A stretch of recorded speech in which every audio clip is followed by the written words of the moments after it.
Welcome to the Veterinary Social Media Podcast, where you learn how to navigate social media and apply it to the world of veterinary medicine. I'm your host, Cheyanne, and let's get down to business. Hey, welcome to today's episode. I am starting off with a pretty juicy topic in this new series on engagement that I am doing.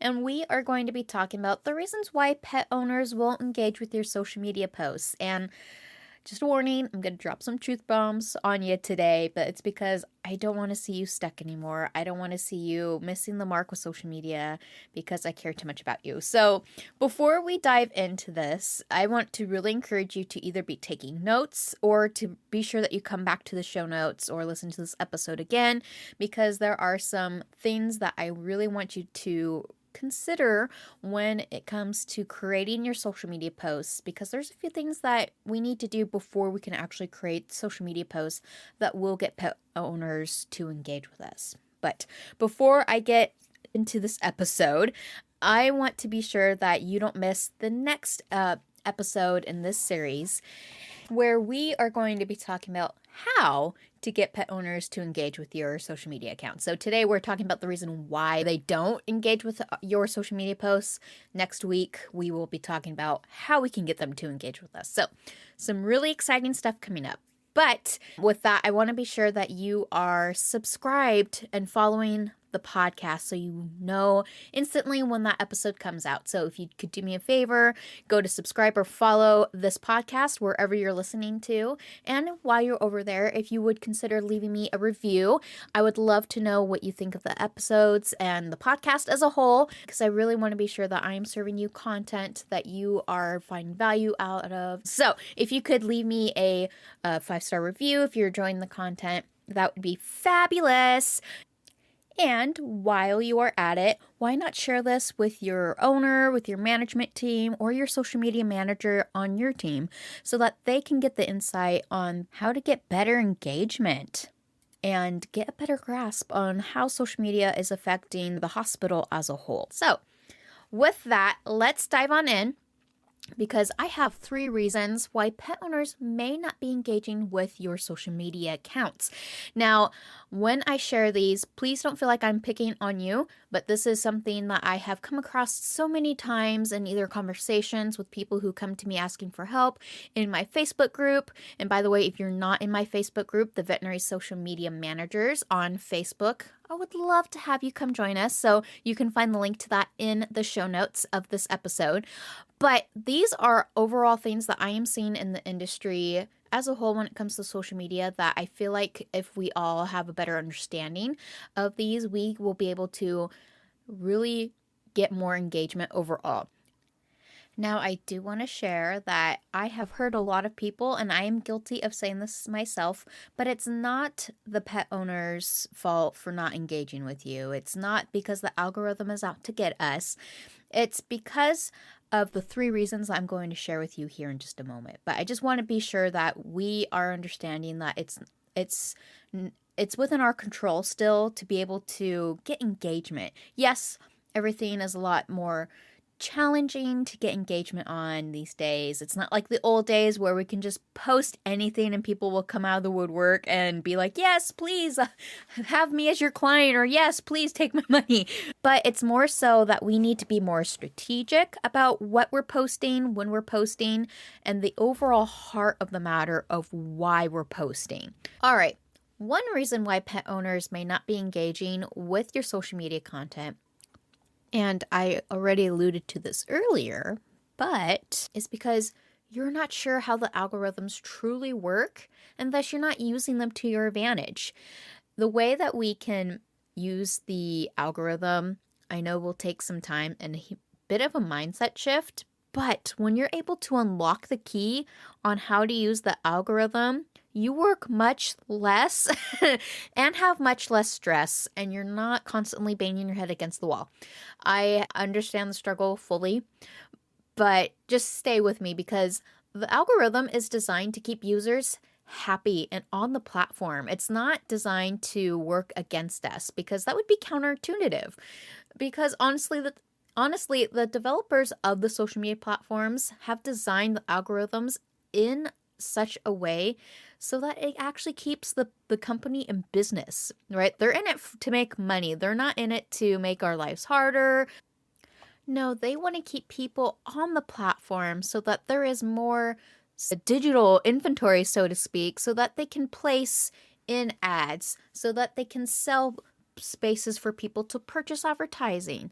And they want to be able to use the amount of number or the amount of users that they have on the platform to say, hey, we have 1 billion active users every day. Come purchase ad space with us or come do business with us, etc., etc. So the short story is that they're a business. And so they want to be sure that us as a business, or it would be smart of them to make us as business owners or people who work with a business to actively be able to do business with their platforms. So, with that said, this is our opportunity to shift our mindset and really step more into playing a long-term game where we are either gathering post ideas or creating post ideas that align with the type of content that our dream clients will want, and really just making a strategy versus finding quick solutions that everybody says that they get engagement with, but actually may not get engagement for you. So you're constantly looking for more post ideas and the cycle continues on from there. One example to kind of help bring the point home is when, I don't know if you've ever had this happen to you, but when you go to purchase furniture and you have to build it yourself, but you get the instructions all in Chinese or just in a foreign language, and you're like, how do I build this thing? I liken it to us trying to use the algorithm in the same way we tried to build a shelf with foreign instructions to us, right? We kind of get the idea with the pictures on how we can build it, but we might not understand which piece to put in together and etc. So it's in the same way that we are trying to use the algorithms, we're trying to use the social media platforms without truly understanding how they work and operate. You have to study the language of social media in order to use it effectively. That might have been just a horrible example, but I'm going to roll with it. The second reason why pet owners may not be engaging with your content is because you don't know who you're posting to or who you're creating content for. When we understand who we are posting for, we have a better understanding of what kind of content we need to be posting and when we need to be posting that. Honestly, what worked about, 10, 5, even just last year isn't really necessarily going to capture your audience in the same way as it once did. People's tastes and preferences change over time, and it's important to recognize that and track it. One example is, within just the last couple of years, Reels have really come popular, or those short form videos that you see constantly in your feed if you're on social media constantly. I'm sure you've come across or have heard about, TikToks, Reels. Those have become very, very popular, and those are something to pay attention to because they do capture attention and there's a lot that you can do with them. But if you don't understand the whole strategy behind it or how to create them in a way that are going to capture people's attentions, and understanding that no, some trends work for you and some don't, or when it's appropriate to use a trend, right? It gets overwhelming.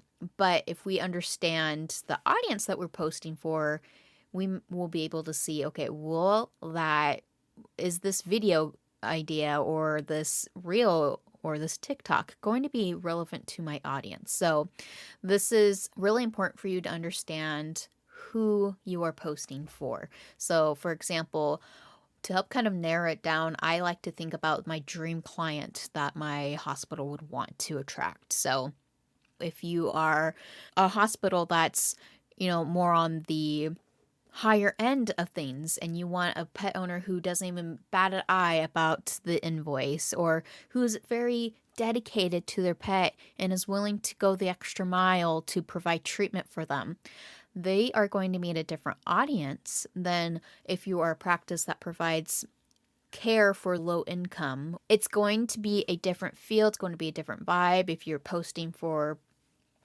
Gen X and above, or if you're posting for millennials, or if you're trying to attract a younger audience. Knowing their lifestyle and their preferences and how they interact with pets as a whole is going to be crucial.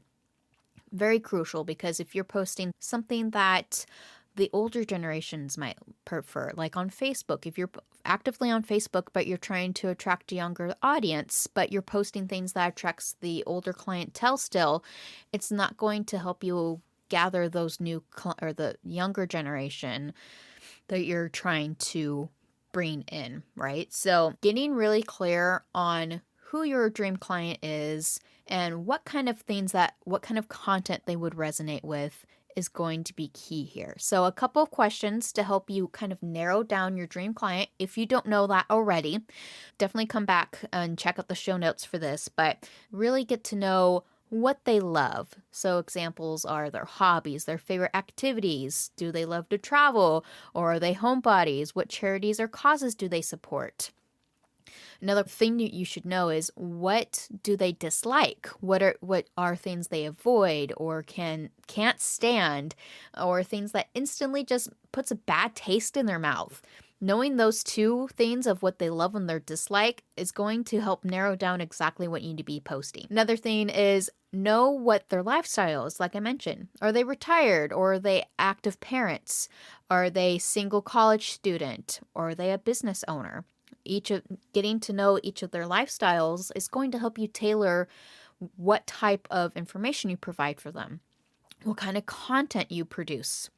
And it's going to really help you to figure out when is the best time to post for you in your hospital. Because if you have a ton of clients that follow you that are retired, you're going to be able to post a little bit later in the day or much earlier in the day, right? Depending upon their lifestyle. But if you have a busy parent, you may want to be posting around dinner time or at lunchtime when it's a bit quieter and calmer, just really figuring out when it's going to be the best time for them, when they are more likely going to be on social media, on their desktop, on their mobile, and actually able to look at your content and engage with it. All right, the next question I want you to be able to answer is, what is the relationship like with their pet? This one's a huge one for us, right? Like, does that person see their pet as a close family member who's constantly in the house, who never leaves their side? Or are they a working animal with a job on the farm? Or are they a companion animal who protects the house? Or are they a service animal? Each of those lifestyles and how that relationship with that pet is going to really dictate on how their spending habits are, right? Like if they are a very dedicated pet owner, like I mentioned already, they're going to be willing to pay more money to make sure that their family member, their close friend, their companion is feeling great and healthy. Another thing you need to know is, what length are they willing to go for their pet? Like I said already, are they willing to sell an arm or a leg to provide for their pet, or do they have to live within a budget? And the last thing I want you to figure out when trying to determine who your dream client is what kind of pets do they own? Like, yes, this might be a no-duh question, but you need to be sure of, if you're just seeing what type of pet, if you're a cat-only client or clinic, then that will be easy for you. But you also need to know, do they own other variety of pets?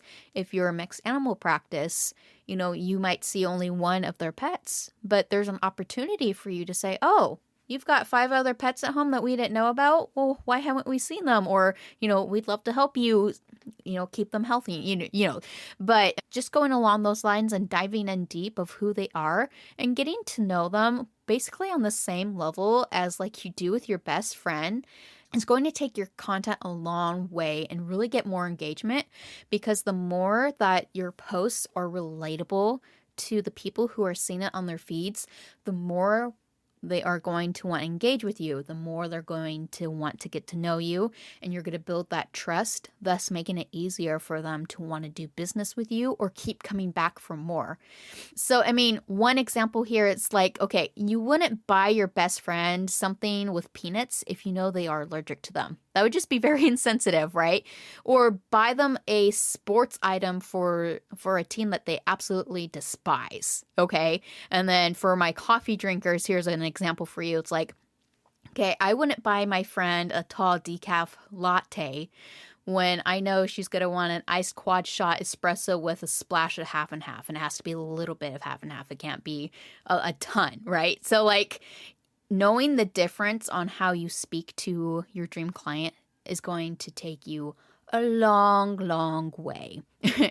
So the third reason why pet owners may not be engaging with you is the last two that we talked about are huge. Not knowing who you're posting to and creating content that resonates with them, and then understanding the algorithm. But this third one is not being clear on what you need to be posting. And that goes along with creating content for your ideal client. But overall, if you don't plan ahead, you're just going to be posting whatever you need to in order to keep things going and active, or just posting for the sake of posting. And that's not going to be a great long-term strategy for you to be following, because once people see content on there that doesn't resonate with them or they're not interested in, they're not going to want to come back. And the algorithm isn't going to want to show that content to them because people aren't interested in it. And the algorithm on Facebook and Instagram in particular shows content to people that they enjoy and they want to see more of, because that is how they keep them on the platform. So, without that clear guidance of what posts are going to get people engaging, what's going to resonate with them, you're constantly going to feel like you're going to constantly feel like you're behind and comparing yourself to others, or feeling like you just need more post ideas. You need something else to fix your engagement, etc. So, what I want you to do for this is be sure that you're getting clear on the overall why your hospital is using social media. And I talk about that in episode 5, so definitely take time to go back and listen to that. But it's how I liken this point is to us like going to the gym and not having a workout plan. You just kind of look around at the machines and kind of decide, okay, I'll go on the treadmill, I guess, for a couple minutes and, make it up as you go. Or it's almost like, okay, we have a procedure for a patient here, right? We're going to clip their toenails or give them a vaccine or even get them ready for a spay, right? But then we just get down with the pet, get started, but we never prepared with any of the tools we need until after we started.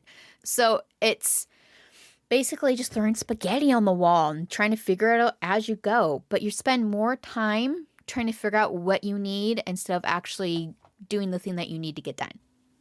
Okay, this might be a good time for a breather because I know that was a lot of heavy things to throw at you, but I wanted to be sure that I address those things before we talk about how to get engagement, because I want to set you up for success and I want to be sure that you're starting off with good foundations in place.